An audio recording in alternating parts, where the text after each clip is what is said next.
camera's probably going to fall off halfway through this, but that's what I get for not owning a professional stand. It's currently on a LEGO Dimensions box, because it's tall enough.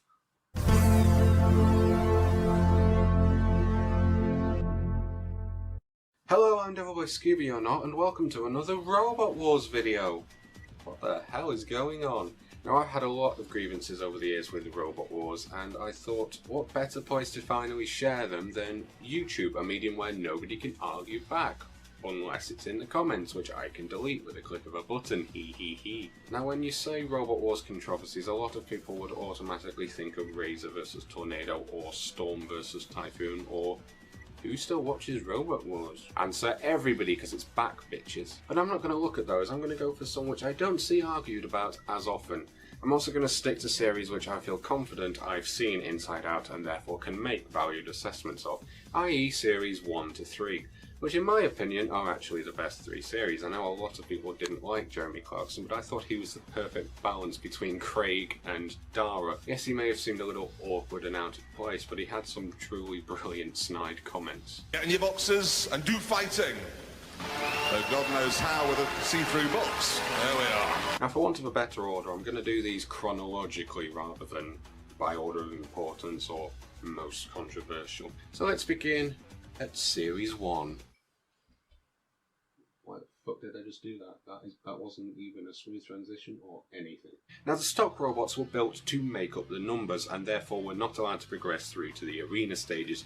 My question is, why were they allowed to progress through to the trial stages? Some teams had actually spent proper time and money building an actual robot and had their hopes of going through the arena trashed by a triangle with a mouse head on top. I feel genuinely sorry for the Barry team, who were convinced that they would actually be very good at the sumo and therefore may have gone to the arena stages past Shogun, and who knows, Barry versus Roadblock or Barry versus Kilotron might have been an interesting fight. But no, Grunt got through after winding its way through the gauntlet in rapid time and then falling off the platform in rapid time. I mean, they could have at least made it look a bit more believable. You know, maybe just drove into Shunt, stopped controlling and let Shunt push it off. But nope. Whee!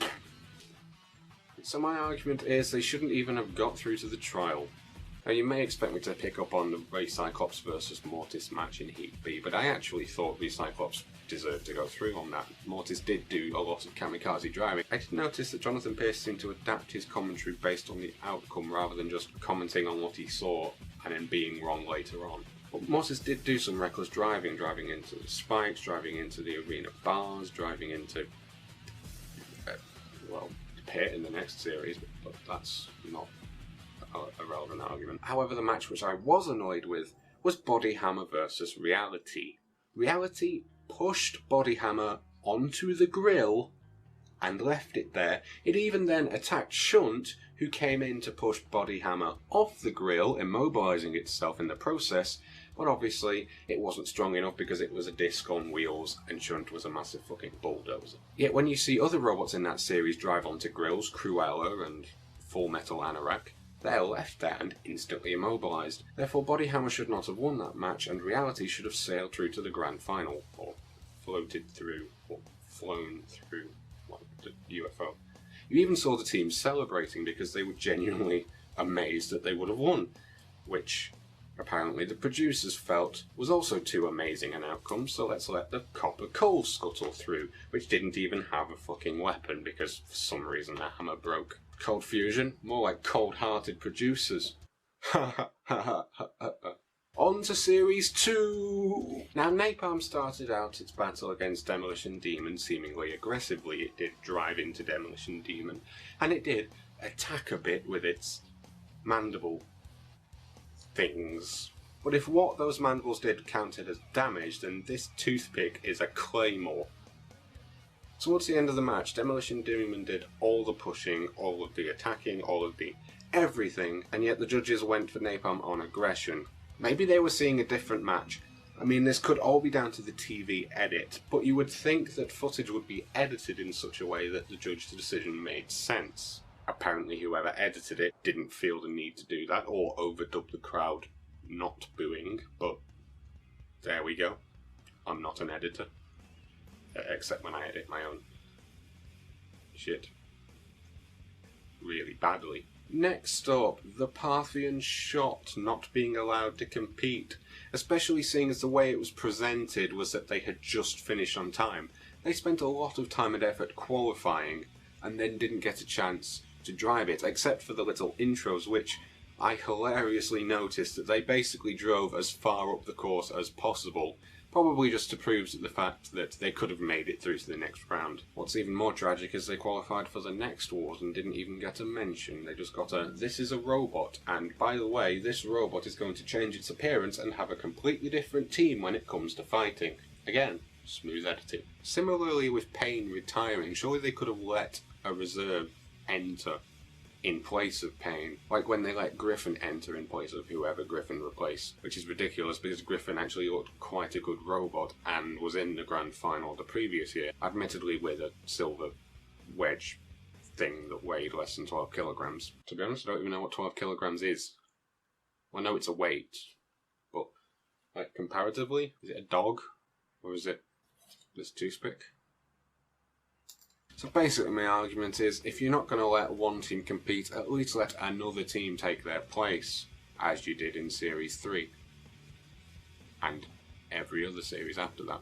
On to Series 3, my personal favourite, as I have mentioned countless times, and you will probably have heard one of these countless times, in fact probably two of them countless times, although mostly on non-Robot Wars videos where I'm not supposed to be talking about Robot Wars, but I'm supposed to be talking about furry orange bandicoots, but Joe keeps bringing it up.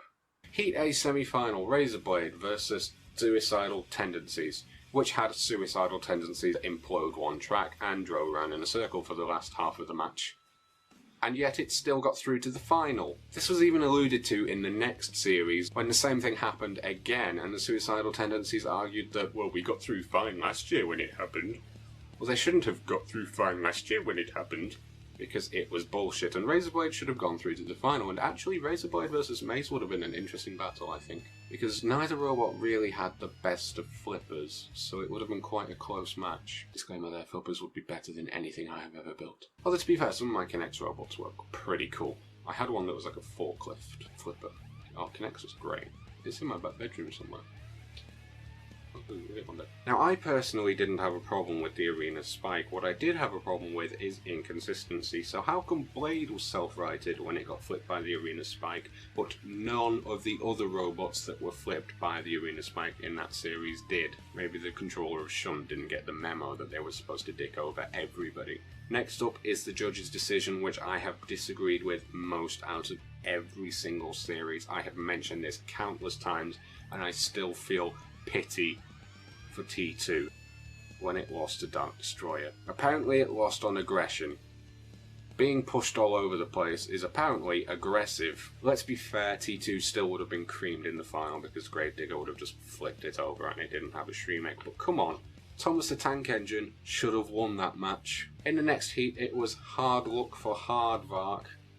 Hard Cheese was a different robot. It broke down with less than 30 seconds left of the bout. If Refbot had been there that series, which apparently is one of the reasons why he was there for the next series, it would not have been counted out and it wouldn't have gone to a judge's decision, and the box that did nothing and was pushed around the arena. Seems to be a recurring theme in Series 3, was everyone just being pushed around the arena and having all the damage done to it won pretty unfairly. I mean, let's face it, a previous semi-finalist was a circular saw, which I have tried countlessly to recreate on Robot Arena 2, but haven't been able to. I'm starting to look like Thor now. First time I saw that, I genuinely thought he was wanking. I'm like, why are we celebrating masturbation? But okay, let's do it anyway. Isn't that B&Q's motto? That circular saw and the amazing decals far outclass Henry the box on wheels with a picture of a grandmother on the back as its main weapon. However, you do have to consider, would they even have been able to fight in round 2 considering their technician was a cardboard cutout? Probably not. Penultimately, Wild Willy! Which sounds like a euphemism for my cock, but was actually a robbed robot, which, similar to Razorblade, came very close to driving in the pit, and was fighting a robot that was limping around in a circle. By later series standards, Flip Flop Flyer were essentially immobilised, and Wild Willy was essentially a moron for driving in the pit, although technically it was Matilda that pushed them in. And finally, this is the second biggest judge's decision that I've ever agreed with. Gravedigger versus Stegosaurus. Jonathan Pierce thought that Gravedigger won. Craig Charles thought that Gravedigger won. The world probably thought that Gravedigger won. Apparently Stegosaurus won. To be fair, I don't have much argument for this one. I just think personally Stegosaurus were very lucky. Maybe Adam Harper was going blind from glaucoma and that's why he got replaced next series. Who knows? But yeah, that's the end of my rant. I'll stop being a bore. You've watched my video of Robot Wars. Piss off. God, is there anyone I want to rip off?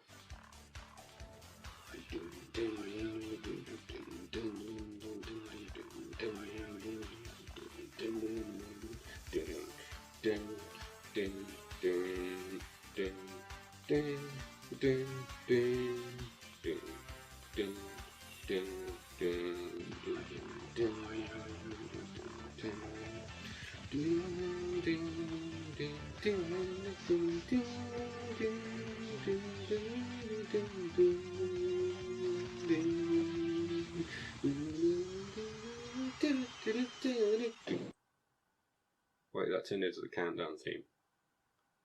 Fuck. DevilboyScooby boy, blah blah blah. Is this thing working? Now, I have had a lot of grievances. Shit, the poster just moved. Is it, you're not gonna fucking fall down again, are you? Better not. But I'm not gonna go for those. I'm gonna go for some that I see aren't argued as much. That wasn't English. Every single stock robot made it through to round 2, basically giving the robots that genuinely were built for the competition not a chance to continue. That wasn't English either. Get in your boxes and do fighting. Though God knows how with a see-through box. But there we go. That was a terrible impression. I haven't done a tie in like 7 years, so that's how I imagine you do a tie. Ow. You don't do a tie by punching yourself in the chin, do you? But no. Grunt got through and drove off the platform deliberately in 8 seconds. No, it was 4 seconds. Or Floon. Napalm versus Demolition Dean. I'm gonna go get a prop.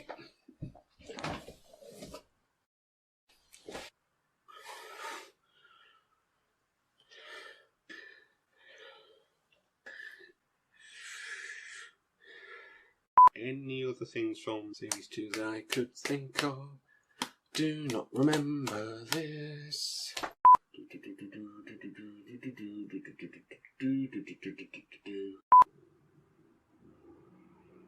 I don't think the traffic outside could get any noisier than it is today. The one day I felt up to filming this crap. Next up, Hardvark, and Hardvark literally broke down the last remaining seconds. And Hardvark literally broke down during the last few. And Hardvark literally broke down within the last 30 seconds. Not enough. That's not even the next one. Piss off. God, is there anyone I want to rip off? Shut the fuck up. Right, I'm closing.